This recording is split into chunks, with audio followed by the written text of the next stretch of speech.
Hi everyone, this is Dr. Mamta Java, microbiology faculty, and in this video module, I'm going to discuss the microbiology questions asked in INI-CET exam held in 2020. So let's start. This is the very first question. Which infection is depicted in the figure shown? Leptospira, Yersinia pestis, hantavirus, or Salmonella typhi?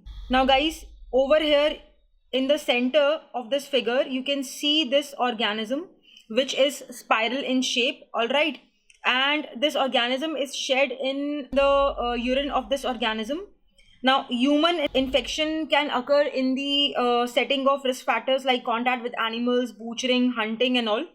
The organism is passed out in the urine of animals like dogs and all, right? So basically rodents are the carriers, and going by this picture we can assume that many different kinds of mammalian carriers or reservoirs exist for this organism. All right, and then contaminated mud, soil and all these water bodies and activities like fishing, bathing, swimming and rice farming etc. are there as risk factors for humans. And mammalian reservoirs, as I already mentioned, are a variety of wild and domestic animals. All right, now guys, if you just know the basics of microbiology, the ABC of microbiology, as to the basic shapes of organisms, whether the organism is gram positive, negative, catalase positive, oxidase positive or negative, you can easily answer such questions even if you know nothing about that particular infection. What I'm trying to emphasize over here is look at the spiral morphology of this organism. Now let us see which of these four options has got spiral morphology. Does Leptospira have spiral morphology? Yes, it's a spirochete. Yersinia pestis? No. Yersinia pestis is a gram negative, remember, Cocobacillus. Alright, and it belongs to the family Enterobacteriaceae, causative agent of plague. Alright, then hantavirus, of course not spherical. S. typhi, again it's a GNB, that is gram negative bacillus. So our answer over here is, guys, option A, that is Leptospira. Alright, so basically going by this picture, this organism is the causative agent of leptospirosis, right? Leptospirosis is a zoonotic disease, and in fact it is the most common zoonotic disease on Mother Earth. Okay, most common on Earth, and it is caused by leptospirosis, caused by Leptospira interrogans. Alright, it's a spirochete. Look at this. This is the spiral morphology, and this organism has got these hooked ends. That is why the nomenclature interrogans. Okay, looking at the morphology of this organism in the form of these hooked ends, it looks as if this organism is interrogating about something, right? So as I said, it's the most common zoonotic disease on Mother Earth. And in the context of leptospirosis, guys, you need to remember 3 R's, that is rodents, which are the most important reservoirs, although a variety of other mammals can also serve as reservoirs, as was shown in the picture as well, but by far the most important reservoirs are the rodents. All right, then rainfall and rice or paddy fields. Rice or paddy fields. Let me just go back to the picture once again. Rice farming was also mentioned as risk factor, then fishing, bathing, swimming and all. Okay, so basically why these 3 R's associated? What is the relation between these 3 R's? Remember, this organism Leptospira interrogans is this organism is present in rodents, which are the reservoirs, and this organism is shed in the urine of these organisms, asymptomatically. Okay, rodents or other reservoirs for that matter, they do not suffer from any disease. What happens during rainfall? We all know that leptospirosis cases are more common during heavy rainfalls or floods, because during floods or heavy rains, what happens, the burrows of the rodents get filled with the rainwater, and that is why the rodents are forced to come out of their burrows, and then they can urinate here and there, and they can contaminate surface water. All right, and rice or paddy fields are commonly infested with rodents. Okay, they are commonly infested with rodents. So this is the link between these three R's. All right, so how humans are going to get the infection? Humans are going to get the infection, remember, not by rat bite. Please remember, it is not by rat bite. Rat bite in turn is going to cause another kind of infection called as rat bite fever, which is a totally different entity, bacterial in origin. All right, so in case of leptospirosis, human infection is not going to occur by rat bite. Then how humans are going to get infected? Humans get infected by contact with contaminated surface water, water which has been contaminated with rodent urine. Okay, by contact with contaminated surface water. And what exact part of human body should come in contact? Contact of broken, that is breached skin, not intact skin. Remember, intact skin is resistant. Broken or breached skin, or that is mucous membranes, conjunctival, nasal or oral mucosal membranes. All right, or contact of the again broken skin or mucous membrane with the tissues or blood of the organism. So this is how human beings are going to get infected. Now leptospirosis is, guys, favorite of AIIMS people. Some way or the other questions are going to get asked, so do remember important info about this disease. Remember, the severe form of leptospirosis is known as Weil's disease. It is also known as hemorrhagic fever. All right, this is characterized by hepatorenal syndrome. There is going to be shutting down of liver function as well as renal function. All right, then other important features of this disease which you need to remember are interstitial nephritis, nephritis and tubular necrosis as far as the kidneys are concerned, and centrilobular necrosis. All right, in the liver. Okay, in the liver.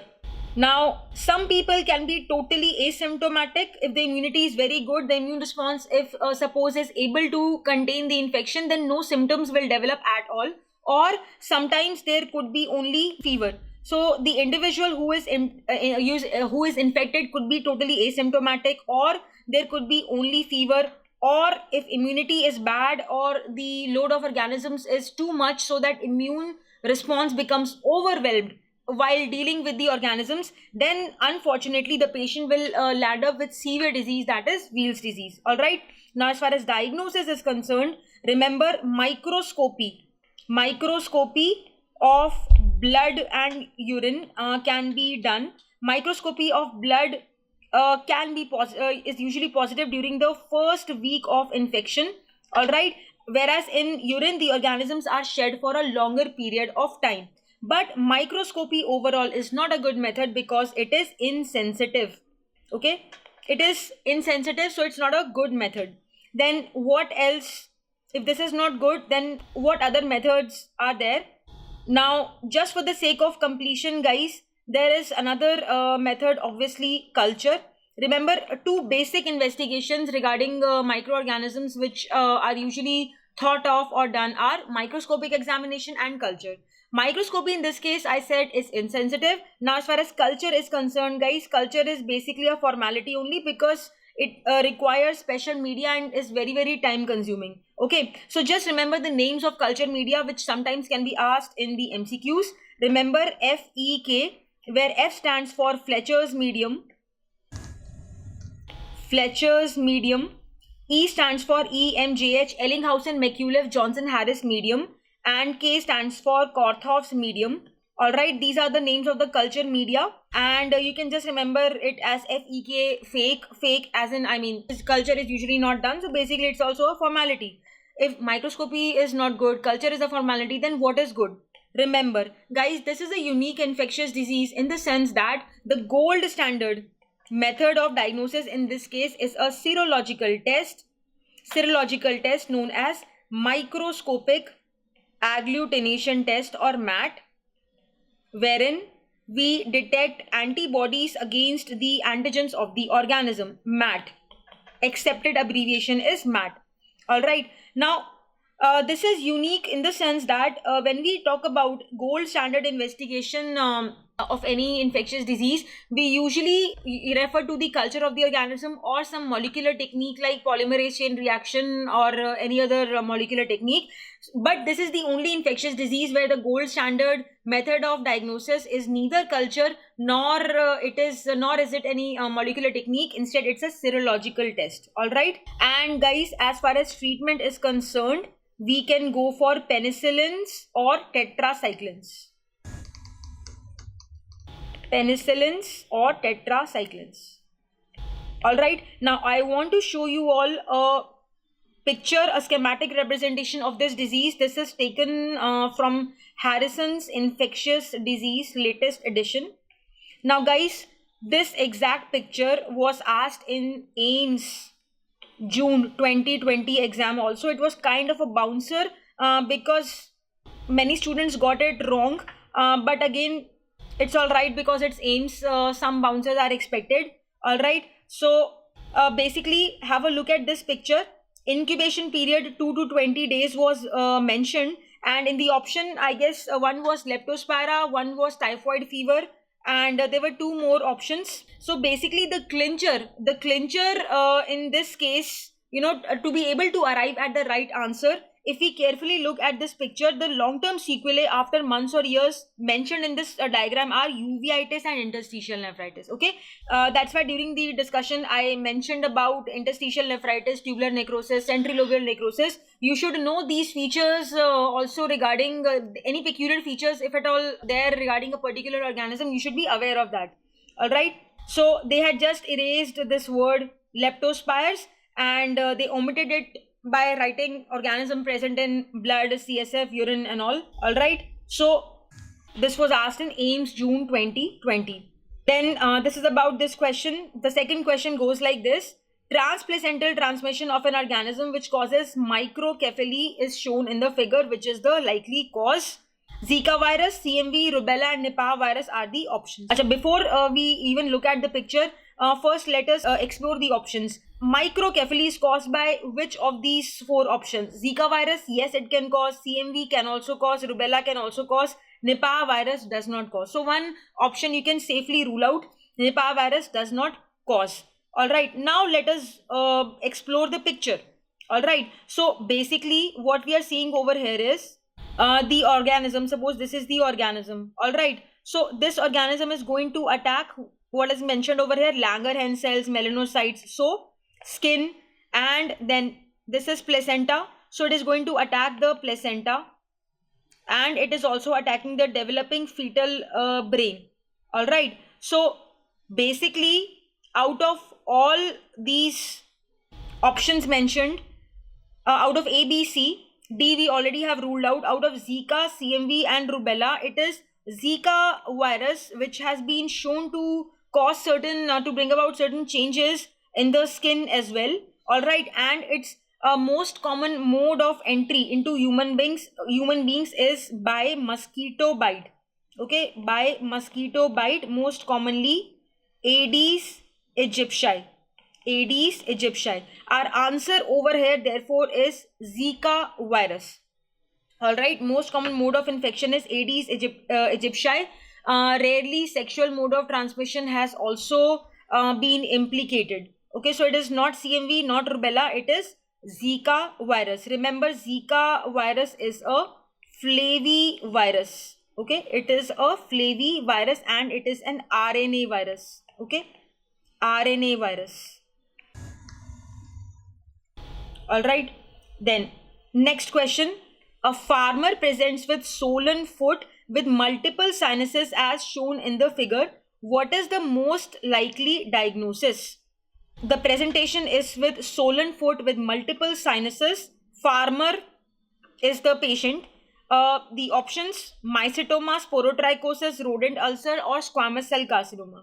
Guys, sinus formation out of all these options is classically seen in mycetoma, and considering the fact that it's a farmer, who is also prone to trauma because of working, outside the home, and getting prone to traumatic injury, and this trauma could lead to inoculation of certain environmental fungi, some of which are the causative agents of mycetoma. Our answer in this case classically is mycetoma. Now, mycetoma is basically a subcutaneous infection which is characterized by a triad of tumefaction of the affected tissue. Tumefaction means what? Tumor-like swelling of the affected tissue. All right. Tumefaction, then multiple discharging sinuses. And what is coming out of these sinuses? It is the sulfur granules, also known as sulfur grains, which have got nothing to do with sulfur. All right. These represent just the microcolonies of the organisms which are responsible for mycetoma. All right. So mycetoma is basically a subcutaneous infection. Remember, mycetoma, lower limbs are more commonly affected than upper limbs.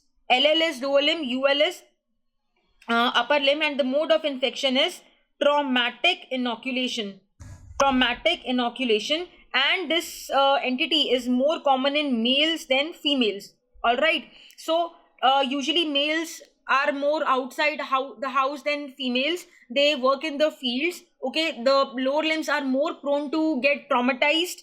All right. So lower limbs, males, traumatic inoculation. Okay. So this way you can remember this. It's all logical to think about why males are going to be infected, why lower limbs, and how the infection is going to happen. Traumatic inoculation. So the causative agents of mycetoma are usually present in the environment. And mycetoma, guys, is again of two types.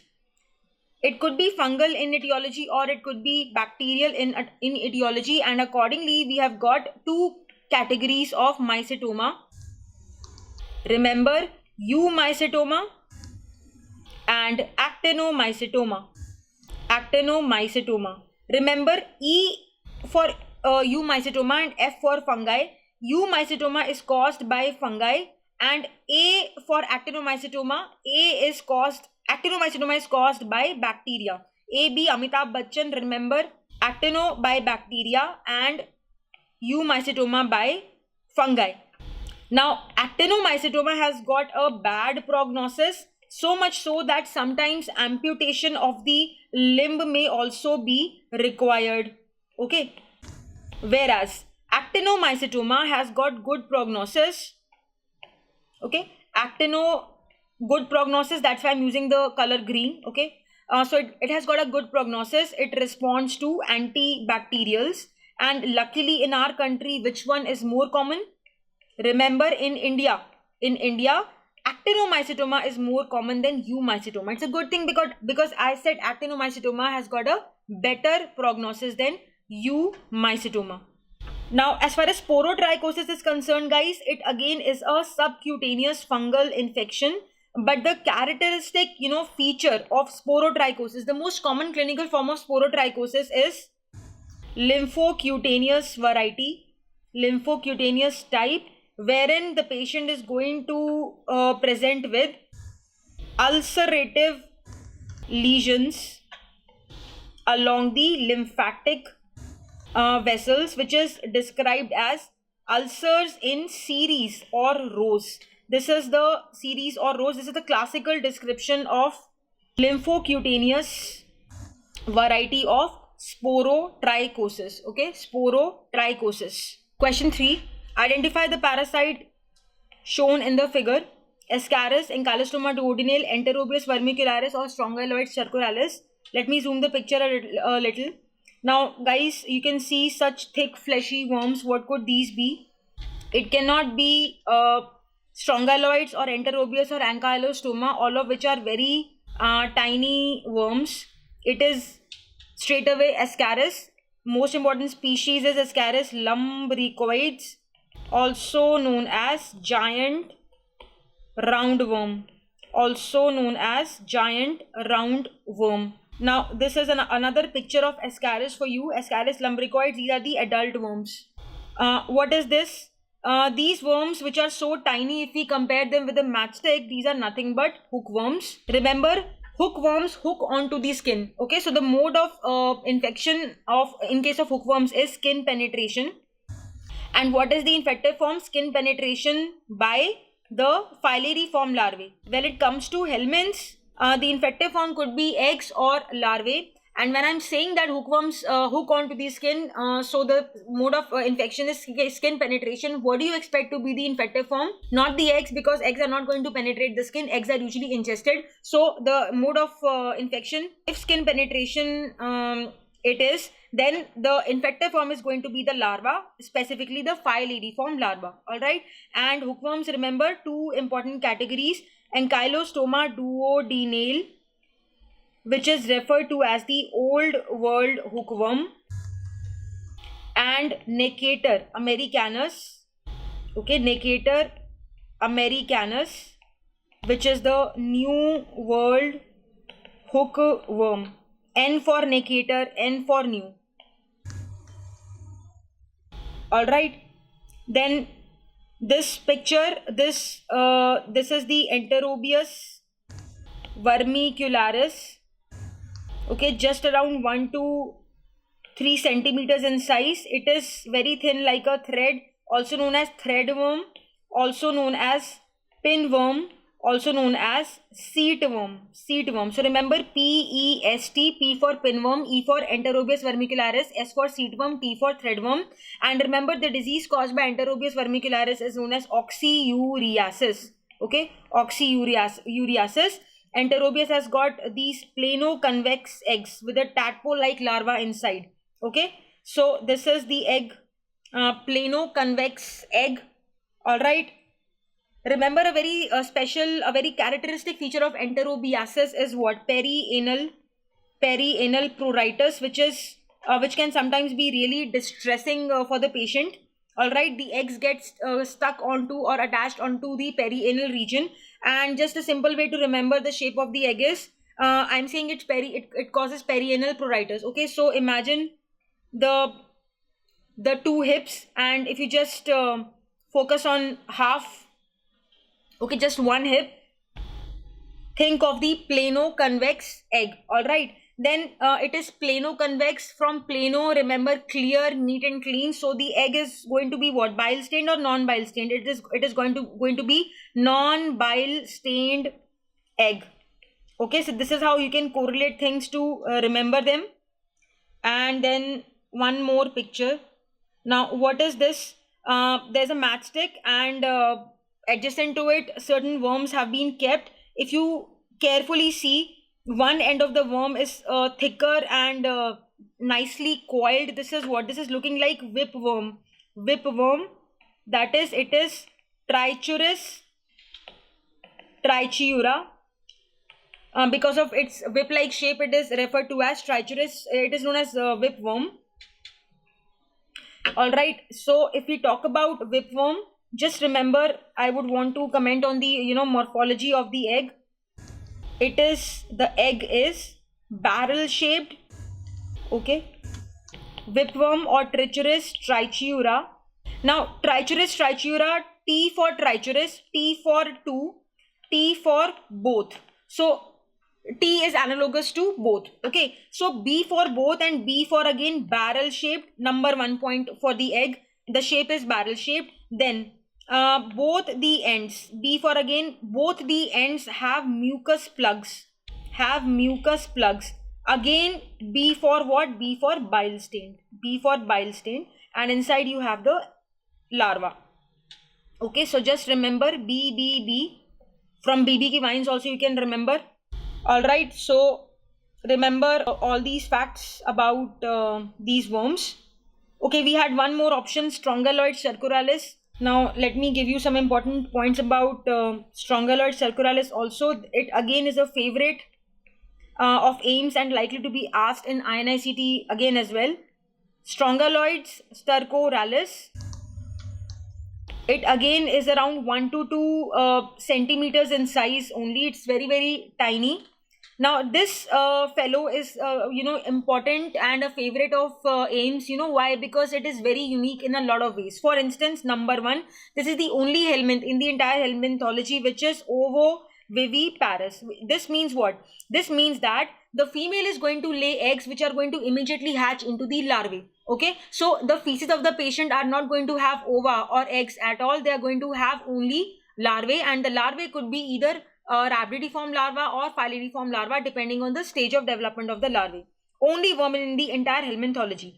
Plus the female worm is parthenogenic, which means it doesn't need fertilization by the male to produce the eggs. Then it is both a free living worm and a parasitic worm.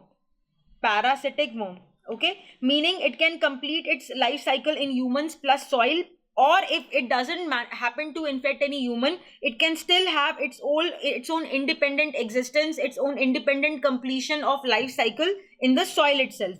All right, so as I said, the feces are going to have only the larvae and not the eggs. And remember all these unique features about Strongyloids cercoralis. And also another thing is Strongyloids is strong enough to penetrate the skin. So what is the mode of infection?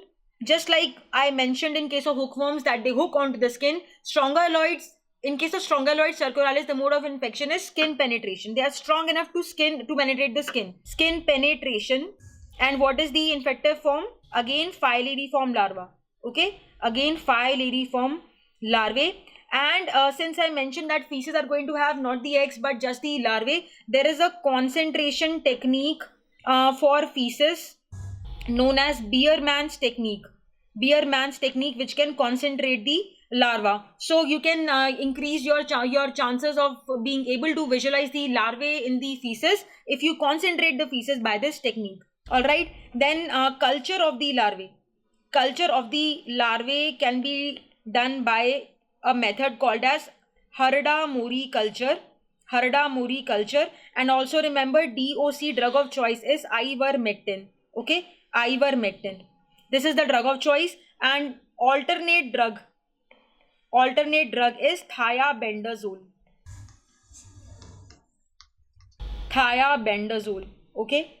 Then next question, diarrhea caused by Vibrio cholerae is due to disruption of this is a very easy question. Factual question: Zonula occludens, hemidesmosomes, macula densa, or intercalated disc. So answer is option A, that is Zonula occludens. All right, Vibrio cholerae has got a lot of important virulence factors because of which it causes the acute diarrheal illness cholera. The most important virulence factor is what? The most important virulence factor, VF is virulence factor, is nothing but the cholera toxin, also known as choleragen, named so because cholera means cholera, the acute diarrheal illness, and gen means to generate. Okay, so cholera toxin or choleragen, abbreviated as CT. CT is the accepted abbreviation. This is the most important weapon or arms and ammunitions of Vibrio cholerae or the virulence factor. And then there are several accessory virulence factors, one of which is zona occludens toxin, which disrupts the zona occludens or the tight junctions, okay, or the tight junctions, which in turn is going to contribute to the diarrhea caused by Vibrio cholerae. Now, Vibrio cholerae, few salient features about this. Remember, focus on the C of cholerae. So basically, this fellow is what? This is a curved, C for cholerae, C for curved. It is a curved gram-negative rod motile by a monotrichous or unipolar flagellum. Monotrichous flagellum, also known as unipolar flagellum. Gram-negative means red. Remember, on red color is the color of negativity. So gram-negative things on Gram-chain are going to take a pinkish, reddish or pinkish color. Okay, so this is the curved rod, and this in gray I am drawing the monotrichous flagellum. Remember, it is COP, catalase oxidase positive. C for catalase, O for oxidase, P for positive. I personally call organisms which are positive for both catalase and oxidase enzymes as COP or policeman organisms. So this is one example of COP or policeman organism. Okay, then Vibrio cholerae is it grows in alkaline pH in the range 8.2 to 8.5. And remember, Vibrio cholerae is non-halophilic. All right. So these are some important facts about Vibrio cholerae. Then next, match the following organisms with their organs of locomotion. Ballontidium coli. Now let us see. Ballontidium coli. Is it motile by flagella? No. Cilia? Yes. Pseudopodia? No. No particular organ? No. It's motile. Ballontidium coli, cilia. So A is matching with 2. Remember, Ballontidium coli is the largest protozoan infecting humans, and remember, it is the only ciliated protozoan infecting humans. Now look at this. This is a picture of Ballontidium coli, and this one, the arrow is pointing towards, see all this. If I highlight all, let me highlight the cilia in yellow color. All these translucent looking things are nothing but the cilia. Okay, this is the only important ciliate which you need to read about. It's of medical significance. And Ballontidium coli causes what? It causes dysentery. To differentiate this dysentery from the dysentery caused by Entamoeba histolytica, we call it as ciliate dysentery. All right. So this is about Ballontidium coli. Second one is Balamuthia. Now Balamuthia is an amoeba. Okay, it is expected to be motile by Pseudopodia. So we have got A is matching with 2, B is matching with 3. Okay, look at this. This is Balamuthia mandrillaris. A and B respectively are trophozoites and cysts, the schematic diagram. And figure C is the saline mount showing Balamuthia trophozoite, all right, with Pseudopodia. All these are Pseudopodia. Then Trichomonas vaginalis, it is a genital flagellate, so it is matching with option 1 on the right side. So C is matching with 1. Trichomonas vaginalis is this. This is the Giemsa stain. This is Trichomonas vaginalis. It is a genital flagellate. Okay, so schematic diagram is like this. It has got just one nucleus. This is nucleus. There are 4 flagella anteriorly, 1 posteriorly, and therefore the anterior part of this organism is more motile than the posterior part. Okay, and it looks like an inverted pear shape. And because the anterior part has got more flagella, it is more motile, and the posterior part is less motile. So the posterior part is going to lag behind in the motility, and that is why this organism characteristically has got what kind of motility? It is referred to as twitching motility, twitching or wobbling motility or jerky motility. Okay, jerky motility. Questions have been asked on the motility as well. And also do remember T for Trichomonas, T for trophozoite. So this is a protozoan where only the trophozoite is present. No cyst. Okay, there is no cyst. And what does it cause? It causes a sexually transmitted infection called as trichomoniasis. Remember this. Then lastly we have got Toxoplasma gondii. Now guys, this is not motile, so no particular organ. So D is matching with what? D is matching with 4. So this is your answer. Alright. Now remember, most of the protozoa are motile either by Pseudopodia like Entamoeba histolytica, free living amoebae, or flagella. For instance, we have got genital flagellate like Trichomonas vaginalis. Then we have got blood flagellates or hemoflagellates. Now hemoflagellates you can remember as named so because they spend some part of their life cycle in the blood. So let us remember them by remembering that they halt in the blood. Okay, H for hemoflagellates, H for halting in the blood. They halt in the blood. Okay, which ones are these? These are Leishmania. Highlight H. In halt, highlight H, L and T. So H for hemoflagellate, L for Leishmania, and T for what? T for trypanosoma. Trypanosoma. Okay, so we have got hemoflagellates, genital flagellate, I told you, Trichomonas vaginalis, and then intestinal flagellate only one is there, Giardia lamblia, also known as Giardia duodenale or Giardia intestinalis. All right, and then the non-motile ones. Now the non-motile protozoa of medical significance include, NM means non-motile. The non-motile protozoa include, remember, BPT, Bachelor of Physiotherapy, Babesia, Plasmodium, and Toxoplasma gondii. So remember BPT, non-motile protozoa. So with this we complete question number 6 also. Then moving ahead, question number 7. Match the following parasites with their hosts. Diphyllobothrium latum. What is the host? Cyclops. Yes. Then Paragonimus, crayfish, Brugia, Mansonia, Fasciola, sheep. So A is matching with 1, B is matching with 2, C is matching with 3, and D is matching with 4. Diphyllobothrium, or the most important species is D. latum, Diphyllobothrium latum. Okay, the definitive host is man. The intermediate host is, there are two, first and second. First is Cyclops, which is a freshwater crustacean, and the second one is fish. Okay, remember, as a rule, in the intermediate host the larvae develop. Okay, so the Cyclops and fish are going to harbor the larvae. All right, and man is going to get infected by eating fish, which is going to have the larvae. All right, then Paragonimus westermanni is the lung fluke. All right, in the genus Paragonimus, it is Paragonimus westermanni, which is of medical significance. This is the lung fluke. Remember, flukes are trematodes. All right, and this this fellow is going to cause in humans endemic hemoptysis. Endemic hemoptysis.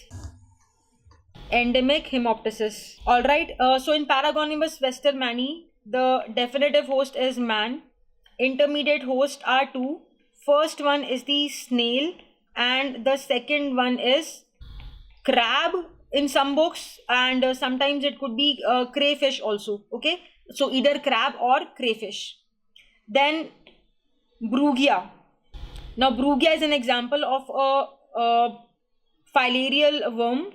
All right, so in case of lymphatic filariasis, remember, if we talk about Brugia, lymphatic filariasis in India, it is caused by primarily Wuchereria bancrofti and Brugia malai. Wuchereria bancrofti contributes to 95% of the cases, and Brugia malai 5% of the cases. Right, so in case of lymphatic filariasis, the definitive host is the man and the intermediate host is the mosquito. And in case of Wuchereria bancrofti, the mosquito is or the intermediate host is Culex fatigans or Culex tritaenorhynchus. And in case of Brugia malai, it is Mansonia annulifera. Okay, Mansonia annulifera. So that's about Brugia. And then we have got Fasciola hepatica, or liver fluke. Now Fasciola hepatica, it is also known as sheep liver fluke. All right, it causes disease primarily in sheep or other domestic animals in China, Latin America, Africa. All right, and as far as humans are concerned, I mean human infection is concerned, definitive host is man, intermediate host is snail. All right, and also remember, the infective form for humans is the Metacercaria larva. Okay, Metacercaria. Then next question, match the following with the appropriate mechanisms. ETEC, that is enterotoxigenic E. coli. Now let us see on the right, what do we have? Production of a heat stable toxin and activation of guanylyl cyclase. Does it fit into ETEC description? Yes, actually. Then second is attachment to intestinal mucosa and a face bed of microvilli. No. This second description is for what kind of E. coli? It is actually for EPEC, that is enteropathogenic E. coli, which is also known as enteroadherent E. coli. Then third one is, so our option B on the left, EPEC is actually matching with this, A is matching with 1. Then production of a toxin against vascular endothelial cells. Okay, so now we are left with on the left EHEC, EIEC. Out of these two, it is EHEC which is matching with this, because EHEC produces what? A toxin called as verocytotoxin, also known as SLT or Shiga-like toxin, because its mechanism of action is similar to Shiga toxin produced by Shigella dysenteriae. And this toxin damages what? It damages the 60S ribosomes. It damages the 60S ribosomes. Alright. Alright, this is how it acts. Then lastly, we have got invasion of the intestinal mucosal cells. This matches EIEC.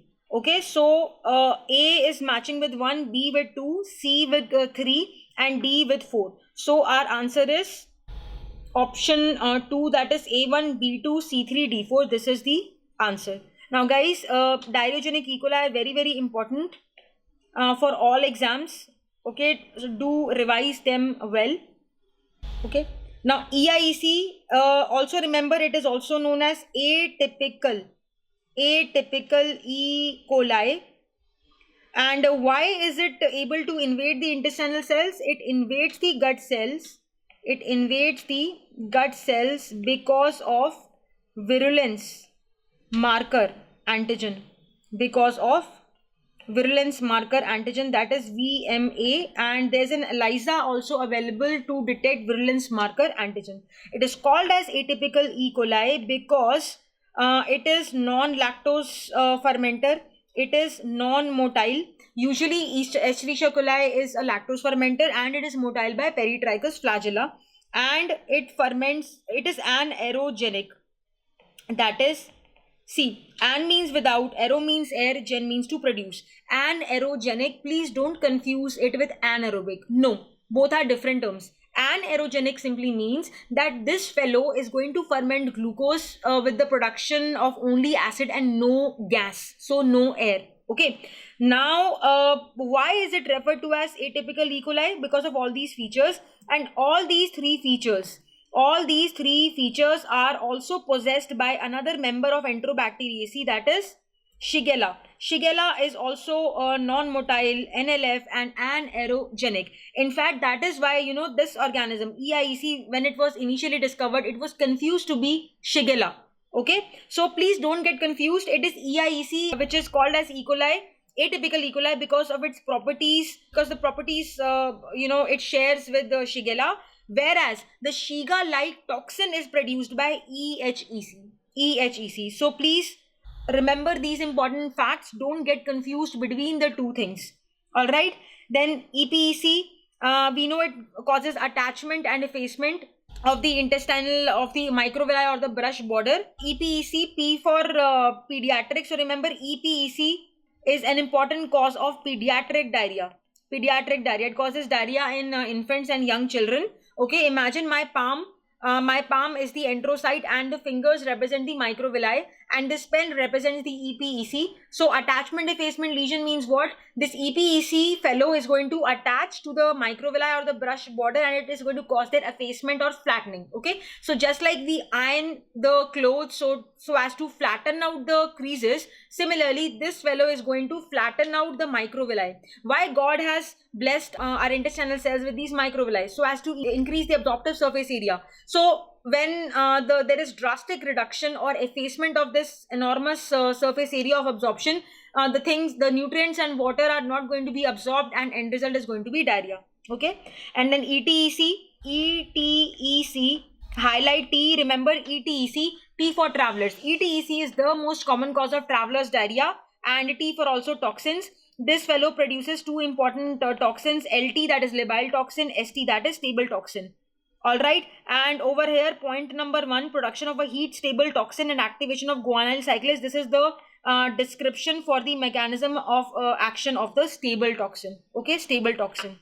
So that's about this question. The next question, galactomannan in the serum is seen in. Invasive aspergillosis, systemic candidiasis, mucormycosis, or cryptococcosis? Answer is invasive aspergillosis. Remember, galactomannan is a PS polysaccharide antigen present in the CW, that is cell wall of Aspergillus species. It is specific for Aspergillus, all right, and it's a very, very good serum marker to detect the invasive aspergillosis, because it starts to be shed in the serum of patients of invasive aspergillosis right as soon as 1 week after the infection. Okay, please do not confuse this fellow with beta 1,3-D glucan, which is a more generic or non-specific marker of fungal infections. Beta 1,3-D glucan is another antigen present in the CW, that is cell wall of a number of a variety of fungi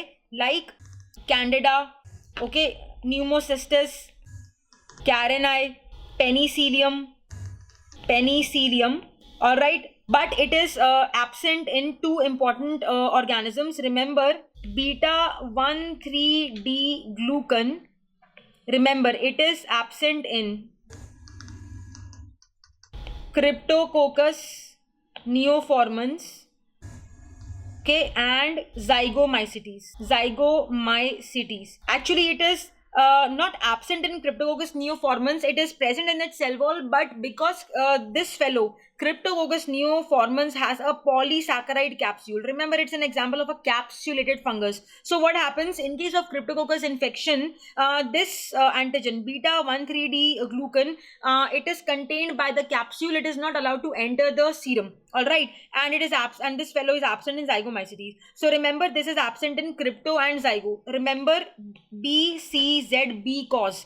B for beta 1,3-D glucan, okay, C for Cryptococcus, Z for Zygomycetes. Okay, so galactomannan is very specific for Aspergillus, whereas beta 1,3-D glucan is more of a generic antigen possessed by a variety of fungi. Don't get confused between the two.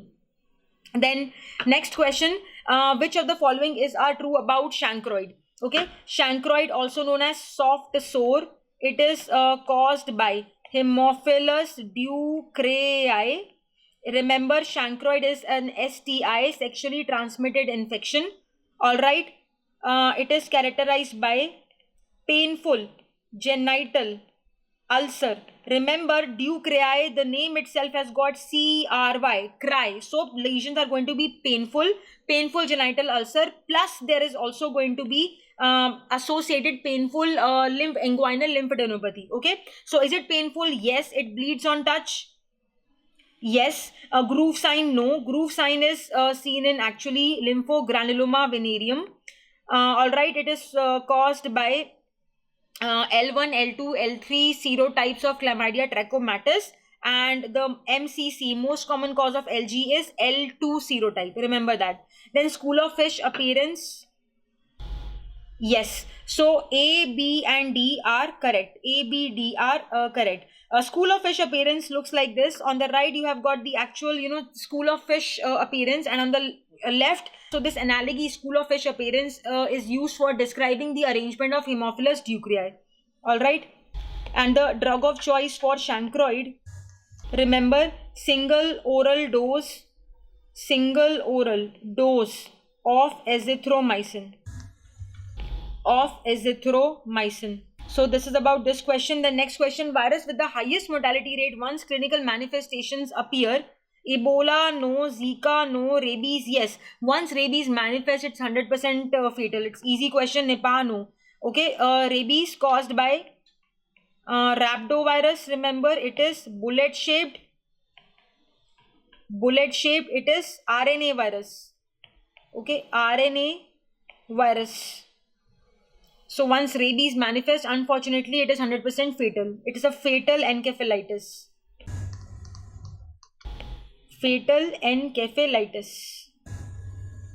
Then next question.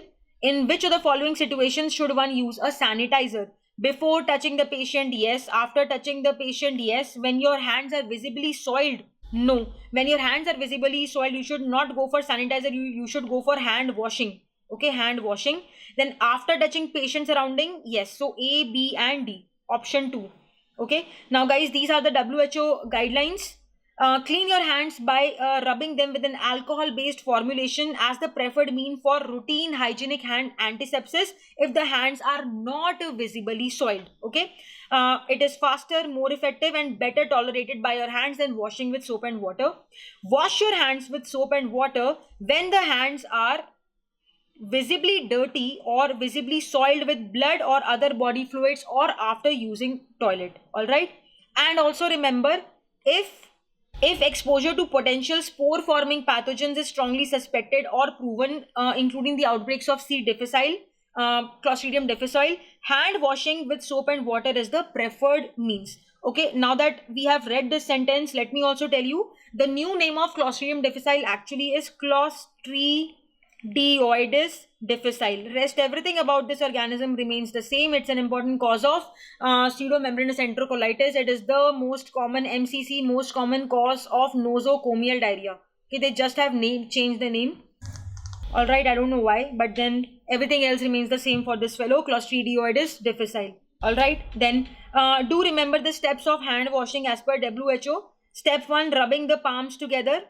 Okay, then step 2, rubbing the back of both the hands. Then step 3, interlacing the fingers. And step 4, interlocking the fingers like this, 3 and 4. And then step 5 is rotating the thumbs, both the hands in this fashion. Okay, followed by the area between the index finger and the thumb. Okay, this one. Then step 6, rubbing the fingertips of one hand on the palm of the other hand like this. And then lastly, rubbing both the wrists in a rotating manner. Okay, rinse and then dry thoroughly. So these steps of hand washing are important. It's a PQ or potential question because they've asked, about the use of sanitizer.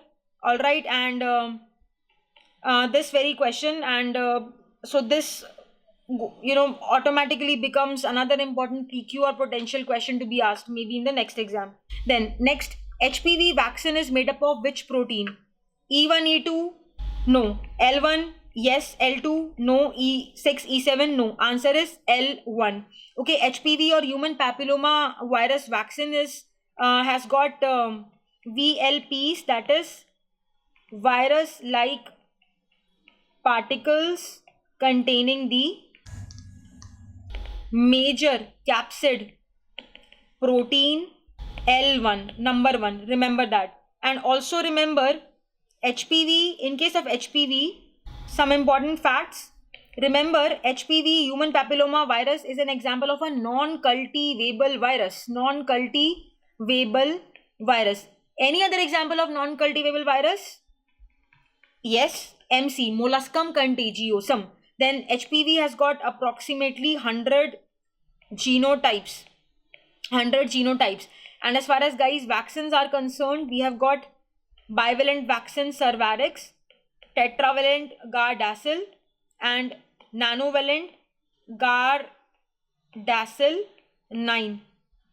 Alright, a word about E6 and E7, that is option D in this question. Now guys, these are names of the early proteins encoded by the virus, which respectively inhibit what? These respectively inhibit the P53 gene product, that is P53 protein, and RB, retinoblastoma gene product, both of which are tumor suppressor genes, TSGs, tumor suppressor genes. All right, so that is how HPV is going to cause cancer. So that's about this question. The next question, the correct order of steps of polymerase chain reaction or PCR is. PCR is basically what it is. It is just like a Xerox technique, just like the Xerox paper. This molecular technique is a kind of a Xerox method where we carry out the Xerox of DNA. All right, we make multiple copies of DNA. Okay, so have a look at this picture. So this is the double-stranded DNA we have. Double-stranded DNA. First, it is broken down or denatured by subjecting it to a high temperature, 94 to 95 degrees Celsius. All right. Then the temperature is lowered to 50 to 56 degrees Celsius, and the primers are allowed to bind to each of the strands of the DNA at their ends. Okay. The sequence of this primer is complementary to one of the ends of the separated DNA strands. And after that, the temperature is raised a bit to 2 degrees Celsius, and the DNTPs which have been added and the enzymes which have been added in the solution, they are going to carry out the extension or polymerization stage. So denaturation, annealing, and extension or polymerization. So it is option A is the answer, denaturation, annealing, and elongation. All right, if you just know the first step, you can easily rule out B and D, because B and D respectively say elongation and annealing. Okay, so then you are left with options A and C. And now that I have shown you this diagram, after denaturation, annealing is going to happen. We are going to mark option A as the answer. Also remember, in PCR, what enzyme we make use of? It is Taq polymerase, a heat resistant enzyme, Taq polymerase, obtained from thermophile called as Thermus aquaticus. Thermus aquaticus. Okay, Taq comes from T of thermus and AQ of aquaticus. All right, so this is about this question. The next question: a patient presented with features of meningitis with fever of 4 days duration and erythematous rash on the chest. Okay, there was no history of travel or tick bite. CSF findings included increased protein, normal glucose, mild lymphocytosis, and few RBCs. Which of the following can be a likely cause? Okay guys, because it is saying normal glucose, so you can rule out bacterial meningitis. So A and B, Streptococcus pneumoniae, meningococcus, can be safely ruled out. So we are left with West Nile virus and enterovirus. Alright, so guys, increased protein, normal glucose, mild lymphocytosis, these point towards what? Aseptic meningitis caused by viruses. And both West Nile and enterovirus can cause meningitis, but enteroviruses being the most, by far the most common causes of aseptic meningitis, our answer is going to be D. Okay, answer is going to be D. Have a look at this important table. Normally, the CSF picture looks like this: 0 to 5 leukocytes per mm cube. Predominant cell type is none. There is no cell present. Protein 15 to 50 mg per deciliter, and glucose is 45 to 100 mg per deciliter. So remember, you must consider CSF glucose level in relation to the blood glucose level. Normally the CSF glucose serum ratio is 0.6, okay, or 50 to 70% of the blood glucose normal value. Alright, now in case of viral infection, leukocytes are 2 to 2000, mean is 80. Mononuclear cells are predominant cells to be which are present. In viral infection, it is normal, and the protein is slightly elevated. Okay, then as far as purulent infection or bacterial etiology is concerned, the leukocytes are going to be humongous. 5 to 20,000 is the range, and mean is 800. Predominant cell type is going to be PMNs, that is polymorphonuclear cells, that is neutrophils. Proteins are going to be elevated more than 100. Okay, compare the increase in protein in case of viral meningitis and bacterial meningitis. In case of viral, there is going to be slight elevation. 50 to 100 is the range. In case of bacterial etiology, it is going to be more than 100. Okay, so remember this. Then in case of viral etiology, the glucose, CSF glucose, is going to be normal, whereas in bacterial etiology, it is going to be low, less than 45 mg per deciliter. Now, in case of TB or fungal, tubercular or fungal etiology, the leukocytes are going to be in the range 5 to 2000, mean is 100. The predominant cell type is mononuclear. The proteins are going to be elevated more than 50 mg per deciliter, and the glucose is going to be either normal or often low. Alright, so do remember this. Now remember, enteroviruses are a kind of picorna viruses. Alright, picorna viruses, another important type of viruses which belong to picorna viruses are echoviruses.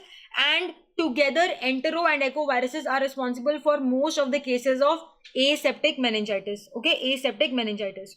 So as I said, aseptic meningitis is usually caused by viruses. Are there any bacteria which also cause aseptic meningitis? Yes, we have got two important bacteria. Remember, Mycobacterium tuberculosis and Treponema pallidum.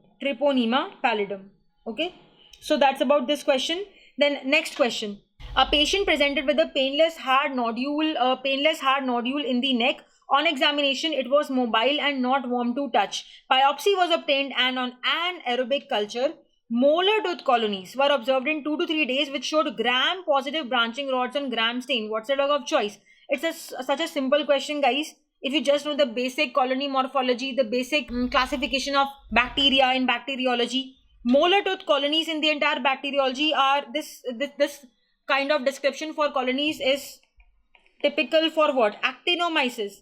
Okay, actino is an arrow. Okay, when you recite out your notes loudly, you will be able to remember a lot of things. Okay, actino is an arrow. Then gram positive branching rods. In the entire bacteriology, there are only two important bacteria which are gram positive filamentous with a superficial resemblance to fungi, and they are actinomyces. Number one and second one is nocardia, but nocardia is aerobic, actinomyces is anaerobic, and molar tooth colonies also go in favor of actinomyces. So this patient presenting with a hard nodule in the neck, all right, this is a case of actinomycosis. What's the drug of choice for this condition? Now remember SNAP and circle it like this. Put a vertical line. Remember, S for sulfonamides, N for nocardia. So for nocardia, the drug of choice is sulfonamides. Then A stands for actinomyces. Actinomyces. P stands for penicillin. For actinomyces, drug of choice is penicillin. So what do we have in the options? What's the drug of choice for this condition has been asked? Penicillin, clindamycin, metronidazole or cotrimoxazole? Our answer is penicillin. Okay, straight away penicillin. Now have a look at some important pictures. This is the molar tooth appearance of Actinomyces israeli after 1 week of incubation. Guys, Actinomyces israeli is by far the MCC most common species responsible for human cases of actinomycosis. It is the most common species isolated from human cases. Alright, this colony morphology, molar tooth appearance, serves as a reminder that the bacteria are normally found in the mouth. Mouth has got molars, and actinomyces are an important commensals of human body. They are present as oral commensals, commensals in the GIT, and also commensals in the genitourinary tract. Okay, so at least remember that from this picture, molars in the mouth also has got actinomyces as commensals. On the left, we again have another picture of the colony morphology, again molar tooth colonies, and on the right we have got gram stain of picture of actinomyces. You can see dark blue colored, nicely stained filamentous, long filaments. As I said initially, they have got a superficial resemblance to fungi. In fact, when these organisms were initially discovered, because of their filamentous appearance, they were confused to be fungi. But later on, it was discovered that they have got prokaryotic ribosomes, and that is how they were finally concluded to be bacteria. Then next question, affinity maturation is due to which of the following? Somatic hypermutation, VDJ rearrangement, mRNA splicing, or isotype switching? Answer is option A, that is somatic hypermutation. Now guys, let me take a little time over here to explain this important phenomenon, affinity maturation, which occurs because of somatic hypermutation. Suppose we have got this B cell. This is the nucleus, this is the B cell. Okay, now this B cell has got receptors decorated on its surface, right? So we have got two kinds of receptors. We have got IgM and IgD. Remember, MD, managing director. So out of the five classes of antibodies, IgG, A, M, D, E, two classes of antibodies, M and D, are going to serve as BCRs, that is B cell receptors on the surface of the B cell. So what happens? Imagine some infection occurs. So the green circles represent the microbial antigen which is bound to these receptors. All right. So what happens? This B cell is going to transform into an oval cell called as plasma cell. Plasma cell. And this P for plasma, P for protein. Plasma cell is a manufacturing factory which is going to produce proteins. What proteins? Antibodies. So it is going to manufacture antibodies, and these antibodies are exactly going to be identical to the B cell receptors which I have drawn over here. Now the two colors which I have chosen, blue and grey, they represent the two classes of antibodies. When we read about the antibody structure, their classification into 5 classes, what is the basis of classifying them? It is the FC portion. Okay, the CH region of the Fc portion, or the CH region, the constant region of the heavy chain. All right. Now, because I have drawn the same colored antigen binding to both IgM and IgD, so it means that the upper part of the antibody molecule, that is FAB part, fragment antigen binding, that is going to be the same, be it IgM or IgD. It is the stem of the molecules which is going to decide what antibody it is. Okay. Now I'm going to modify this diagram a little. In case of IgM, I have changed the color of the stem as, orange. So just remember, imagine if the stem is orange in color, then an antibody is going to be IgM. That's the deciding factor to call it an IgM antibody. Now, if the stem is, let's say, pink in color, then that antibody is going to be IgD. All right. But the upper part is going to be the same in both these molecules, like this. Okay, yellow color. Now guys, this is an oversimplified schematic diagram. Just remember that the stem determines the type of antibody. When the stem ka color is different, obviously the type of antibody will be different. Okay, orange colored stem is IgM, pink colored stem is IgD. But the upper part, which is going to catch or grab the antigen, that is going to be yellow in both the receptors, in both kind of receptors. IgM is one receptor, a separate independent receptor. IgD is another second independent BCR or B cell receptor. As a rule, one single B cell can bind to only one kind of antigen. One B cell can have up to 1 lakh receptors, and these 1 lakh receptors include both kind of molecules, IgM and IgD. Okay, but the common thing amongst all these IgM and IgD is their upper part of their molecule, which is going to be of the same color. For instance, in this case, yellow color. So the yellow color is going to catch the same antigen. Is this clear, guys? Right? So this is how a B cell is going to be activated. It will be converted into plasma cell, and then the plasma cell is going to manufacture, obviously in the initial immune response, it is going to be what? It is going to be IgM antibody, like this. I mentioned that if the stem is orange in color, it is going to be, we are going to call it IgM. Okay, because we want more of the antibodies which can grab the green colored antigen. All right. So we have, suppose immune response has started and IgM antibodies have started. They are now being manufactured by this plasma cell. Okay. So what happens as time passes by, we need more, special kind of antibodies based on where infection has happened. Suppose it's a mucosal infection, and we know that on the mucosal surfaces, we have got which kind of special antibody? We need IgA antibody, which is regarded as the mucosal antiseptic paint. All right. So suppose now in the initial immune response, if IgM is getting manufactured, as the immune response matures, we want to change the class of antibody so that we can better handle the mucosal infection. Now, more important than IgM, we want IgA antibody. Okay. Now, for manufacturing IgA antibody, what do we need to change? The upper part of the antibody or the lower part? We want to change the lower part, because I said the lower part of the antibody molecule decides the class. Upper part we don't want to change, because upper part is supposed to bind to the same antigen. For instance, in this case, the green colored antigen. All right. So this is suppose IgM. Okay, I'll draw one molecule for the sake of convenience. IgM. Now, if suppose we want to manufacture IgA, okay, so that occurs by a process called as class switching. Class switching is brought about via cytokines produced by Th cells or T helper cells, wherein the upper part is going to stay the same, but the bottom portion will change. Let me use sky blue color for IgA. All right, IgA. So what is happening during class switching? It is the Fc part which is going to change. Fc part changes, whereas FAB stands for fragment antigen binding. FAB part does not change. Okay. So now I'm gonna draw that same green antigen. All right. So this is, this is a characteristic of advanced immune response, more mature, better immune response. Okay. Suppose, and similarly, if there is a helminthic infection, in which case IgE is supposed to be manufactured, in that case, what will happen?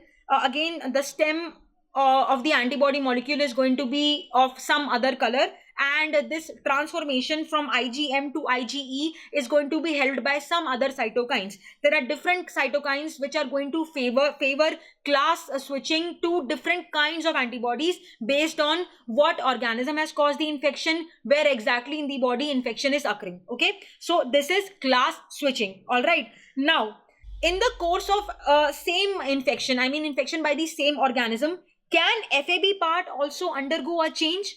Now you might think, why do we need to change the FAB part? Okay, now suppose there is a policeman who is catching, who is running after a thief. Now what do you think? Initially, suppose he manages to grab the, the collar of the shirt of the thief, okay, but the grip is very loose. Okay, the grip is loose. The thief has got more chances of, being out of reach of the policeman. Now, suppose the policeman wants to tighten his grab on the collar of the shirt of the thief. Isn't it going to be favorable for the policeman? Of course, it is going to be favorable. So similarly, the same analogy we can consider to understand another important step in the maturation of the immune response, in which case what happens? In which case the FAB part is going to change in such a way that this green antigen is now going to be grabbed even more tightly by the FAB part. Okay, look at this. That is called as maturation of the affinity of the antibody receptor for the antigen. Now have a look at this part. Have a look at this. Now guys, this is a B cell, blue one. This is a B cell and the green molecules are BCRs. Again, this is an oversimplified diagram. Okay?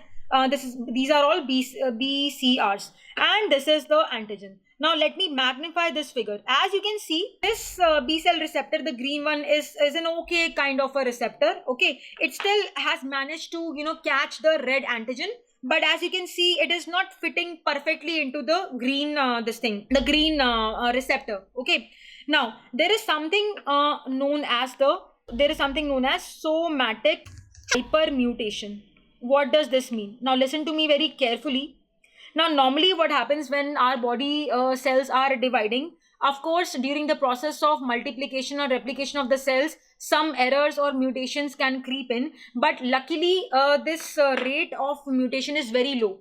Normally what happens in normal cells, okay, in normal cells, while multiplication, the rate of mutation is how much?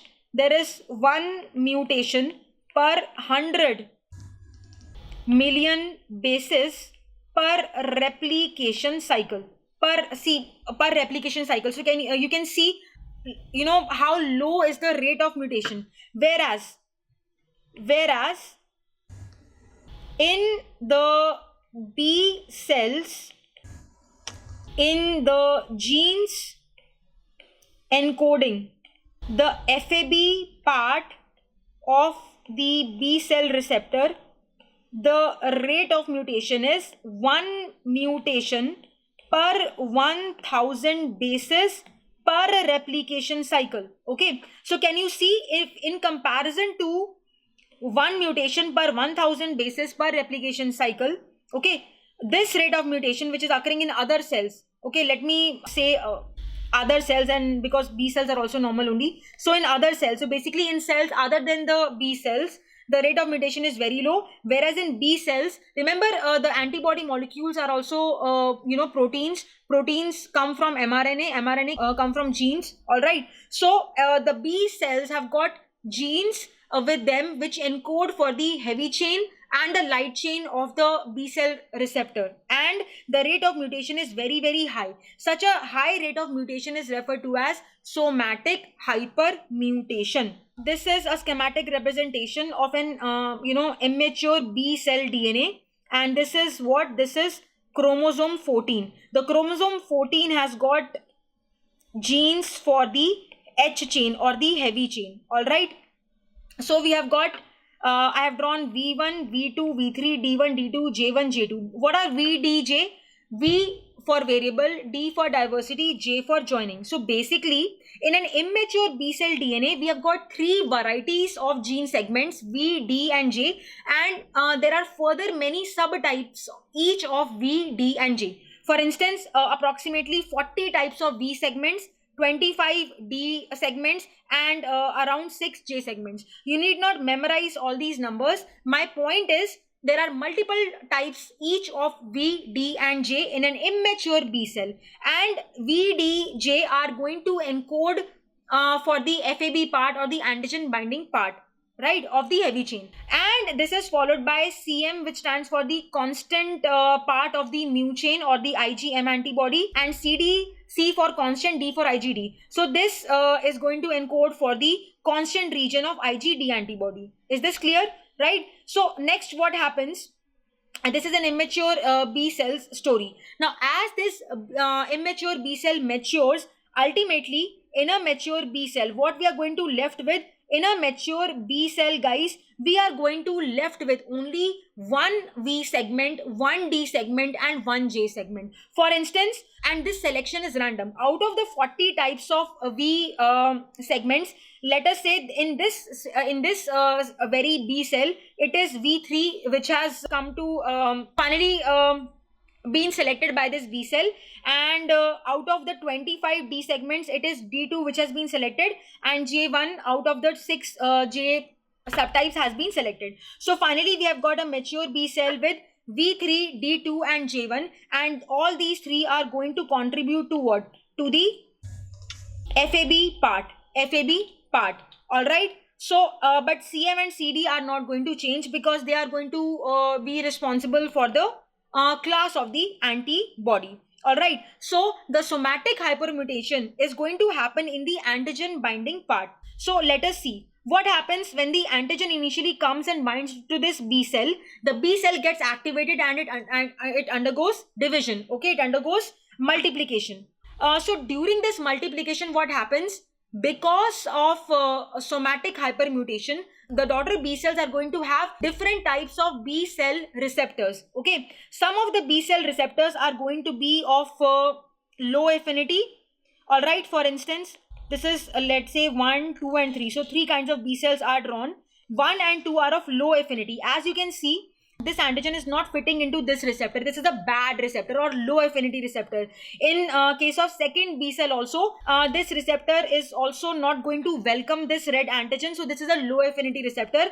But look at this third cell, perfectly fit. How perfectly it is fitting. So this is a high affinity B cell. So these 2 kinds of cell number 1 and 2, B cell 1 and 2 are going to die, and 3 is going to survive. All right. If you compare this third kind of B cell with the initial B cell, this one, okay, you can clearly see that the affinity of the antigen for the receptor has increased. And why this affinity has increased? It is because of somatic hypermutation, which was happening where? It was happening in the gene segments V, D, J, which are responsible for contributing to the FAB part. Okay, so the question was, affinity maturation is because of what? It is because of somatic hypermutation. We are talking about the affinity of the antigen to the B cell receptor. And remember, affinity maturation is going to happen in the later part of the immune response, and it is a continuous process. Continuous in the sense that once this specific B cell has been selected, now it is going to bind to more and more antigen. This B cell is again going to divide. The daughter B cells are again going to have different types of B cell receptors. Why? Because of somatic hypermutation. Some of them will be high affinity, some of them will be low affinity. Low affinity will die of apoptosis, and high affinity will be selected. They will survive and they will again grab the red antigen. So this is about this question. Then next question, pneumonia due to gram-negative pleomorphic bacillus growing on chocolate agar which is catalase and oxidase positive is. Now guys, very easy. It is saying catalase oxidase positive COP. So let us see. Escherichia coli, it is oxidase negative. Remember, all members, it belongs to, by the way, Enterobacteriaceae family. And remember, a rule for Enterobacteriaceae is the members are catalase positive, oxidase negative. Just based on this simple feature, you can easily rule out Escherichia coli. All right. One more MCQ I would like to tell over here is catalase positivity is a feature of Enterobacteriaceae family, but there's one member of Enterobacteriaceae family which is catalase negative. Which one is that? It is Shigella dysenteriae serotype 1, also known as Shiga's bacillus. This is Shiga's bacillus, which is catalase negative. All right. Now, second option, actinomyces. Just I mean, few minutes back only I told you it is gram positive, so it is also ruled out. Then Pseudomonas. Now, guys, Pseudomonas is both catalase and oxidase positive. All right. It again is gram negative. All right. But growth on chocolate agar and pleomorphic feature, it can grow on chocolate agar. All right. But pleomorphic feature goes more in favor of Haemophilus influenzae. And also remember, Haemophilus influenzae is a fastidious or fussy bacterium which is going to grow on chocolate agar only, and it is a very common cause of pneumonia. So our answer is in this case is going to be Haemophilus influenzae. Okay, it is pleomorphic, right? In fact, so much so that you can expect long filaments like these and then these very short rods like this. So this is Haemophilus influenzae is one example of an organism which shows pleomorphism. All right. So answer is Haemophilus influenzae. Then lastly, a male patient presented with the complaint of urethral discharge. All right. The urethral discharge was collected and subjected to gram stain. The findings observed are shown in the image. What organism is implicated in this case? Okay, guys, they have shown the image, the gram stain image. Even without looking at the image, if you just see the option, HPV, human papilloma virus, can you see it on gram stain? No. Straight away rule it out. Neisseria gonorrhoeae, yes, it can be seen on gram stain. Mycoplasma, can it be seen on gram stain? No. Mycoplasma is the only bacterium in the entire bacteriology which has got, no cell wall, and the very basis of gram stain. For gram stain, several theories have been proposed, and the most acceptable one is the cell wall theory. All right. So mycoplasma does not take up gram stain. It can be stained by other stains like Giemsa stain, but not gram stain. Then chlamydia, and chlamydia also is not seen on gram stain. Okay. So just just knowing the basics of microbiology, you can still answer such kind of clinical vignettes. All right. So answer is Neisseria gonorrhoeae. Now let us explore the picture. Now let me zoom it. You can see this field is studded with beautiful polymorphonuclear cells. You can see the multi-lobed nucleus. All right. And I'm going to highlight in yellow color the organisms. You can see these dots. You can see reddish looking dots inside the polymorphs and outside also. Okay, so it is both intracellular and extracellular organism. It is very tiny organism, dots, reddish in color. So it is a coccus. Okay, it is a coccus. And what was our patient presenting with? He presented with the complaints of urethral discharge. The gram negative cocci of significance to us, which are going to cause urethral discharge, are which ones? Are gonococci. Gonococcus is a cause of urethral discharge. It causes urethritis and endocervicitis respectively in males and females. And remember, it is kidney shaped. Hum saath hain, we are together. These are diplococci, which as I have drawn over here, they are kidney shaped. Now guys, I would want to highlight over here a very special question which was asked in AIIMS, I think 1.5 years back. Remember, Neisseria genus, both Gonococcus, Meningococcus are said to be non-motile, but the question which was asked in AIIMS was on Gonococcus, and one of the options was they show twitching motility. Now I have checked several books, and some standard books have mentioned about motility in certain strains of Gonococci as twitching motility. Okay, as twitching motility. That's why I have drawn the feet of this organism also. Okay, now the confusing part in that AIIMS question was, one of the option was it is obligate intracellular, and many students marked that as the answer, which was wrong. They had asked about the correct statement. Okay, so many students marked that as the answer. Guys, first and foremost, and by the way, the same picture was shown. This very same picture had come in AIIMS exam also. When you are seeing that the organisms are present extracellularly also, you cannot mark the option of the option which says obligate intracellular. Plus, also remember, Can we grow gonococcus on culture media? Yes, we read about chocolate agar, we read about modified Thayer Martin's medium. Always remember, if an organism is an obligate intracellular organism, it cannot be grown on artificial culture media, because artificial culture media like these, they don't have live cells. Okay, so automatically that statement becomes wrong. Okay, the answer, so because students got confused with this, option, the option about motility. Okay, so do remember, most of the literature says that they are non-motile, but some places, some standard books in microbiology, some higher PG books, they have mentioned about motility in certain strains as twitching motility. Okay, so do remember this peculiar feature. So they are gram-negative diplococci, they are kidney or bean shaped. By the way, just looking at the picture, they are so tiny cocci, you cannot really comment on kidney shape or this shape, that shape. If you are just able to appreciate some gram-negative, dots, conclude that these are gram-negative cocci. All right, they're very tiny, 0.3 to 0.4 microns in size they measure. All right, then pileated. An important VF or Willen's factor is pili, which I have drawn over here. Okay, this is not just decoration. We know pili are the organs of the structures of attachment present in gram-negative organisms, and this organism, gonococcus or Neisseria gonorrhoeae, is an example of a gram-negative organism, and so it possesses pili, and pili are such an important Willen's factor that if you remove pili from gonococcus, it becomes virulent. Okay, because it is pili which are going to help the organism to attach to the urethral cells and the endocervical cells. Okay, so and it is both intra and extracellular. That is why I have drawn this sad neutrophil. You can see multi lobes and it is crying. So one foot is inside the neutrophil, one foot is outside. They are both intra and extracellular. They are not obligate intracellular. Okay, so please remember all these important facts.